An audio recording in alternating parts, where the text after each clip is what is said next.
அன்பானவர்களே, எலும்புகளில் எரியற்றும் எழுப்புதல் என்கிற தலைப்பின் கீழாக ஒரு கருத்தை நான் வலியுறுத்த விரும்புகிறேன். அது என்னவென்றால், நானும் என் வீட்டாரமோ என்றால் கர்த்தருக்கு சாட்சியாக இருப்போம். பொதுவாக இந்த வசனத்தை நாங்கள் உபயோகி கேள்விப்பட்டிருப்போம். நானும் என் வீட்டாரமோ என்றால் கர்த்தரையே செவிப்போம்.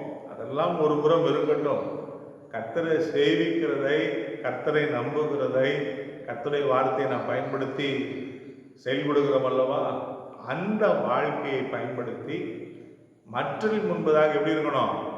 சாட்சியாக இருக்க வேண்டும். நானும் என் வீட்டாரம்பம் என்றால் கர்த்தருக்கு சாட்சியாக இருப்போம். இன்னைக்கு கிறிஸ்தவ சபைகள் மற்றும் கிறிஸ்தவ விசுவாசிகளிட சாட்சி குறைவுகள் அதிகரித்து கொண்டிருக்கிறது.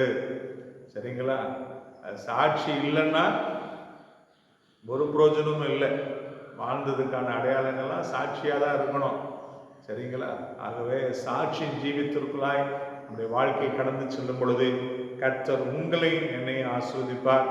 உள்ளத்தின் ஆழத்திலே சொல்லுங்கள், நானும் என் வீட்டாரமும் என்றால் கர்த்தருக்கு சாட்சியாக இருப்போம். கர்த்தர் உங்களை ஆசீர்வதிப்பாராக.